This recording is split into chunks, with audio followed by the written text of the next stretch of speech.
bonjour à tous. Comme je disais, je suis Guillaume Reclin, chef de projet données à la région Grand Est, en charge de la coordination du programme Data Grand Est pour la région. Et aujourd'hui, je vais vous présenter un retour d'expérience sur un travail que nous avons mené sur l'ouverture des données, un groupe de travail que j'ai co-animé avec Nathalie Dejour de la société Realia qui nous a accompagnés sur ce sujet.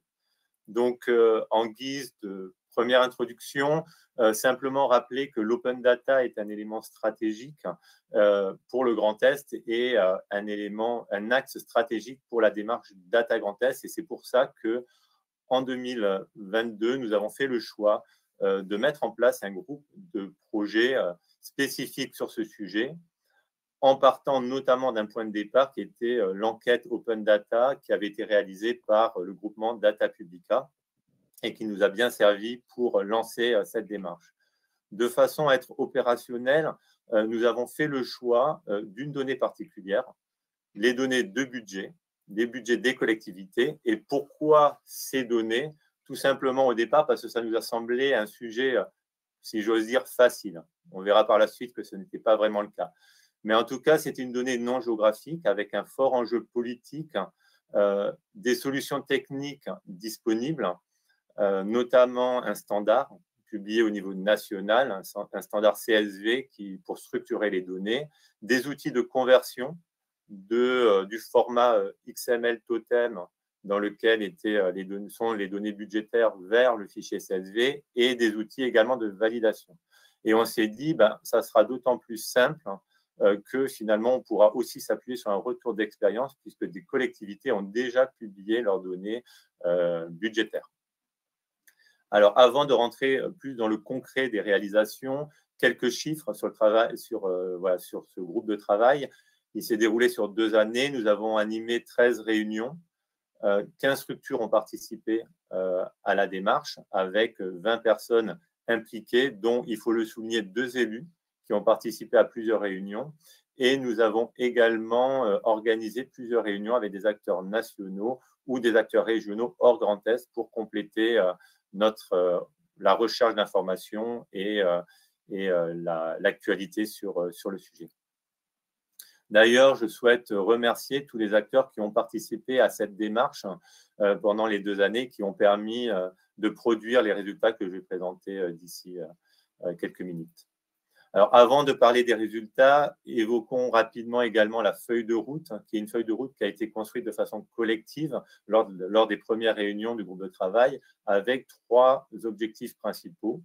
Produire un argumentaire partagé sur la publication des données, s'acculturer au sujet et disposer d'éléments pour finalement mieux comprendre le budget, les données, leur structuration et le fonctionnement du budget. Rédiger un guide pas à pas pour publier les données budgétaires sur Data Grand Est. L'idée, en fait, pour nous, était de partager nos expériences, identifier des bonnes pratiques et aider les acteurs du territoire à ouvrir leurs données. Alors, comme je l'ai souligné tout à l'heure, le sujet n'était pas si simple, finalement. On a eu quelques difficultés. Les principales, c'est tout d'abord que l'expert data doit s'approprier le fonctionnement du budget, le langage, les formats utilisés, ce qui n'est pas toujours facile pour un expert data qui va être plutôt généraliste, de devoir prendre en main, on va dire, ce type de données. Le format XML totem, qui est le format dans lequel on récupère les informations budgétaires, en réalité n'est pas réellement stable dans la mesure où il n'évolue pas vraiment, mais du moins il est adapté chaque année, ce qui crée automatiquement quelques difficultés au cours du temps. J'ai une coupure d'Internet, je ne sais pas si vous m'entendez toujours. Ok, ça semble être revenu.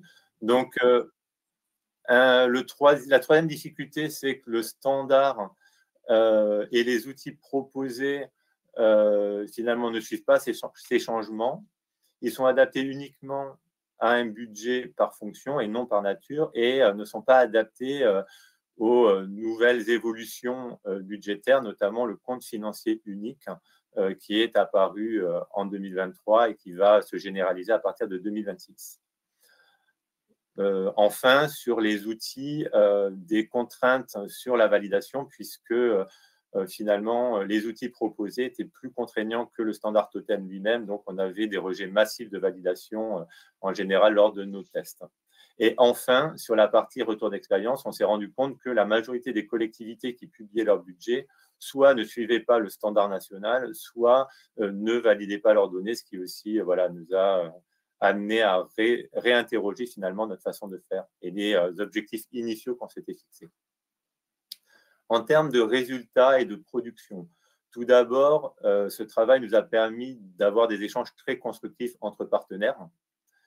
Ensuite, il a permis d'identifier les difficultés, la réalité des difficultés que rencontraient les experts data, notamment au sein de leur collectivité. Et de façon plus concrète, cela nous a permis d'atteindre un certain nombre d'objectifs fixés par la feuille de route, à savoir la rédaction du guide de publication des données sur Data Grand Est, la publication effective de données par certaines collectivités sur Data Grand Est. Nous avons également produit un tableau de bord type pour la valorisation des données budgétaires et nous avons réalisé un dépliant ou flyer sur la démarche d'ouverture des données dans une collectivité. Donc, en image, voilà ce que ça donne. Le guide avec le formulaire de publication.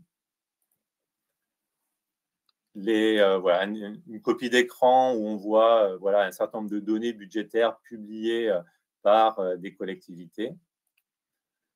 Le tableau de bord de consultation du budget et le dépliant que nous avons produit et qui est téléchargeable à partir du site Data Grand Est. À savoir que tous ces éléments sont disponibles aujourd'hui à partir de la page du projet, du groupe de travail Data Grand Est sur l'ouverture des données budgétaires. Donc, avant de conclure et de parler des perspectives, je souhaite quand même souligner quelques enseignements forts et c'est principalement ces aspects non techniques. Les enseignements de ce travail nous a permis de montrer que l'expert data est souvent seul et démuni finalement face à ces problématiques de publication et d'ouverture de données. Traiter et publier des données, ce n'est pas si évident que ça, parce que ça nécessite de s'approprier finalement la donnée, la thématique. Et sur les données budgétaires, on avait quand même une spécificité assez forte. Parler open data, ça nous semble des fois facile, mais ça devient assez compliqué quand on a en face de nous des interlocuteurs qui ne sont pas habitués aux enjeux de la donnée. Donc, il y a sans doute un travail à faire sur ce point. Et enfin, parler données, souvent, ça amène les interlocuteurs à avoir une vision assez transversale parce qu'aujourd'hui, on ne peut plus parler de données, qu'elles soient ouvertes ou non, sans parler d'IA, de RGPD, de cybersécurité, de souveraineté, de gouvernance, etc. Et on se rend compte, du coup, à travers tout ce travail, que publier et valoriser une donnée, ce n'est pas qu'une question technique, une question de format et d'outils. Donc, cela, finalement, a dessiné un peu les perspectives pour la suite. Concernant l'ouverture des données budgétaires, le choix a été fait de mettre à l'arrêt ce groupe de travail pour le moment, tout en poursuivant la valorisation des productions et en continuant à accompagner les organismes qui souhaitent publier leurs données budgétaires. Nous avons aussi la volonté de nous appuyer sur le nouveau portail Data Grand Est qui devrait être disponible fin d'année et qui apportera une modernisation des outils de publication, d'éditorialisation, mais également la capacité de mettre en place plus facilement des espaces collaboratifs d'échange, les données budgétaires pouvant constituer l'un de ces espaces. Et l'État et la région ont une forte volonté également d'enclencher une nouvelle dynamique sur l'acculturation de la donnée, puisqu'on voit que c'est l'un des enjeux et finalement un des enseignements forts. Cette dynamique devrait s'appuyer sur le travail fait dans le cadre du projet européen Audi for Growth que présentera Benjamin par la suite. Également, on réfléchit à la mise en place d'un parcours data plus orienté élu. Jacques Priol en parlera également sans doute en fin de matinée. Et nous travaillons en parallèle sur la production de ce qu'on appelle un kit ambassadeur. Notre objectif étant de faire des experts data finalement des ambassadeurs de la donnée au sein de la collectivité et de leur territoire ou du territoire Grand Est. Voilà pour ce retour d'expérience rapide. Merci pour votre attention et je suis ouvert à vos questions. Merci Guillaume. Et pour l'instant, il n'y a pas de questions.